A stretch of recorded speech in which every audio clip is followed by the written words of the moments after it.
Another edition of First Person this week, again sponsored by the Crystal Room in Troy. Events perfected their motto for any event that you plan: weddings, reunions, business meetings, whatever it is. You'll like the amenities, the staff, and the convenience of the Crystal Room across from the Kroger Plaza on West Market Street in Troy. Give them a call at 552-7680. Talk to Jessica Brown about your next event. Events perfected, and they mean it. More basketball this week, summer basketball, in fact, with the new coach of the Milton-Union Bulldogs, a guy that I've known for almost 15 years, long time, back to the Lehman days with Mike Piatt, new coach of the Bulldogs. And first of all, I want to say, get the politics out of the way first. This is a beautiful facility you've inherited here at the new Milton High School. We're sitting in a locker room, but a gorgeous gym, and I know they're very proud of that here. Well, we got just blessed with great facility. We have two beautiful gyms in this building. Our varsity gym has a college-sized floor, seats 1,600 people.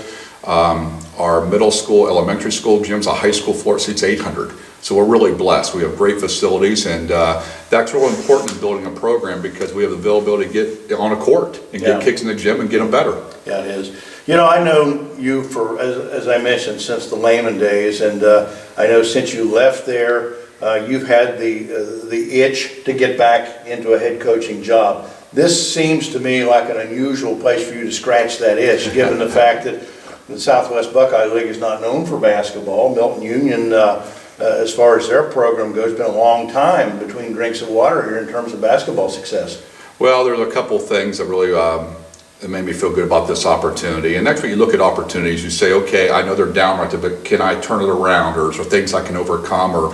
And I felt like, first of all, I felt we had great administration here. I talked to other administrators in the area. First thing they said about Milton-Union is a great administration, and you have to have that to build anything. We have great facilities. As we just talked about, it's 10 minutes from my house. So selfishly, that was, you know, a big plus. Like that. Yeah, very. I mean, 10 minutes from my house, where I live in Vandalia. The other thing is, you know, you've known me. I've been down this road before. You know, a program I took over at Lehman, they had not had a winning season in 9 years. They had not won a tournament game in 11 years.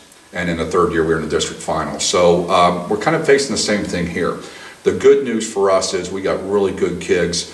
We have 3, I think, players that have a chance to be really good, and they're young. 2 sophomores and a junior, and we have some good kids to build around them. So, you know, we're going to take it one step at a time. And the formula to me is really the same. Get kids in the gym, get them better. We're going to guard. You know, you got to start there. You got to be strong defensively, and we're going to take care of the basketball, and I think I'll give us a chance. Mike Piatt, the coach of the Milton-Union Bulldogs, our guest this week. We talked with John Willoughby last year, or last week. I know you know John. I know you have a lot of respect for him, the new coach at Sydney. A similar scenario for him. He's going into a community that, by historical means anyway, is a football school, a football community. This is a football school in a football league. My question would be, how do you come in here and make basketball relevant? Because you don't have a 10-year contract for doing this. That's right. You have to come in and make kids realize, and moreover, the community realize basketball is important. Well, I think a couple things, as we touched on before we started the filming. We have a couple kids that are basketball only, and you have to have that. Then you build them with your other athletes to play other sports. That's a school this size. It's very important. I think the one thing, we want to win in everything. And I want them to win in football. I want to be very good in football. I want our kids used to winning and know what it takes to win. I think we can build upon that too. The other thing I looked at, the Southwest Buckeye League's been around for a long time. It is more of a football league, and I feel like we have enough players now we can compete in this league basketball. So the first thing we do, we got to be competitive in the league. And then we're also Division III, which is an open draw, and I think we got to get in there and win a couple tournament games. I think if we do that, and then we have a good summer camp starting next week. There are 50 kids in our summer camp, and we have a spring league coming up next spring. I think we start doing those things, we build it, and we can build out from that. But we got to get a little success. And, you know, I think we have a chance to do that next year to win more than I did in the past and kind of lay that foundation. You have that history, and I was there around at Lehman when you followed Jerry Freeze into that program back in the early 2000s. Built that up to an 18-5 season your last year there.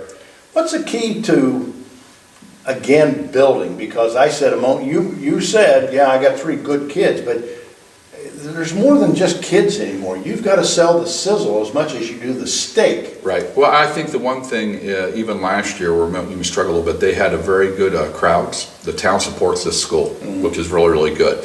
And I think if we're making a positive message how hard we're working, we're playing hard, we're playing together, we're going to get more people involved in our program. And kids are going to want to be Milton-Union Bulldogs and play in our basketball program. And I think it's very important. So it's going to start this, it starts right now with our camp next week. The kids are going to have a good experience. I think we're going to build upon that. The other thing is there's certain things we're going to do throughout our program from the 7th grade all the way up. Same press offense, same matchup zone. We're going to play that way. That's how we're going to play. And, you know, I've always said, you've watched our teams play, we play different. We play different. And I think that's makes us hard to play against because we're going to play our way. Win or lose, we're going to play our way, and I think that's just so critical for us. You mentioned camp, and I want to get into the basketball nuts and bolts of this and the time we have remaining. You've always been a big camp guy. Yes. And I remember your camps at Lehman. You had a gym full of kids that came from other districts to be there.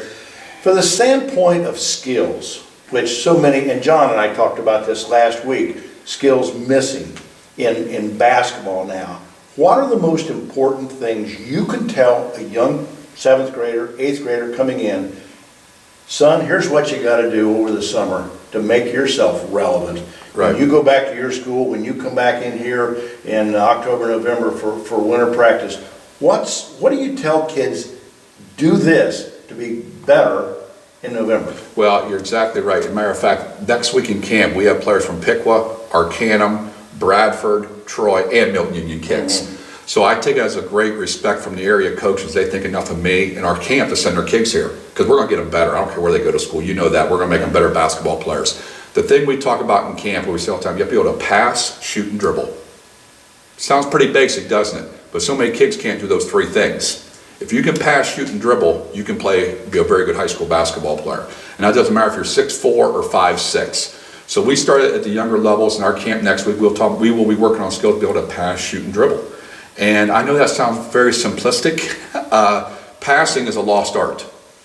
How many times have you seen a high school basketball game and there's not any good passing on the floor? Guys are open, but they can't get the ball to them. I mean, passing is, forgotten. It's so much of the NBA now is driven on ball screen, dribble, which drives me crazy, by the way. Golden State was pretty refreshing, by the way. I didn't even know the Cavs were, I'm glad the Cavs won. But what did Golden State do? They passed and shot it. They really shot the ball. Kind of brought shooting back to the forefront. Yeah. So that's the big thing we're going to start building in our program and in our camp as you got to be able to pass, shoot, and dribble. I've told kids all the time, kids that can do those three skills, they play. And they're very good players. What you left out of all this was the kids' commitment to go out and actually do the individual work. Unlike any other sport, basketball has so much individual responsibility. No doubt. It's the only sport, which is a good thing about it, where you can get better by yourself. You can get better in the driveway if you want to do it. If you want to do it. So we got to build that and show kids how to do it. We got to install in them that they can get better. Because just coming to camp for 5 days, and we're one of the only people in the area that has a full day camp we talked about. We're old school. We're 8:30 to 3:30 Monday through Friday. So we love that, and we can get kids better there, but if they're not going to take what we teach with that camp and apply it when no one's watching in the driveway, then they won't get better. I mean, there's just no magic pill, but you've seen some kids get better. A kid I remember all the time, I'll give you a good example, it's a good reference point, he's a great player for me. A kid named Doug Westerhigh was a skinny little 7th grader when I got him. When he graduated, he was a 6'4" kid. He could play all over the floor because he could do what? Pass, shoot, and dribble. He could pass, shoot, and dribble. So we tell our kids that story all the time. He looked like this little skinny rail of a kid in 7th grade. We had no clue he was going to be 6'4". Next thing you know, he's 6'4". Now he's a really good player. Well, we got some kids with potential here like Milton-Union, but we got to get them to be able to pass, shoot, and dribble. Nobody likes a challenge better than our guest this week, Mike Piatt, the new coach at Milton-Union. You've been, as you said, you've been through this before, and you got a great reputation for knowing the game, walking in, seeing what you have to do to be successful, and we wish you all the luck. Well, thank you. Fun to sit down here and have this opportunity to talk. We'll see you sooner than you think. Well, thank you for being here. We just love Press Pros and how much you support high school athletics, and You know me, we like to prove people wrong. So we like challenges, and we're gonna get to work on it. You also like to prove yourself right. You got a pretty good history of doing that. That wraps up this week's edition of First Person Again, sponsored by the Crystal Room in Troy. Call 552-7680. Talk with Jessica Brown. Again, Events Perfected is their motto, and they'll prove it to you. You'll like the location, you'll like the amenities, the staff, you'll like the convenience of the facility right here in the heart of Miami County. Until next week, thanks for your support of what we do here on Press Pros, and we'll see you again then with another edition of First Person.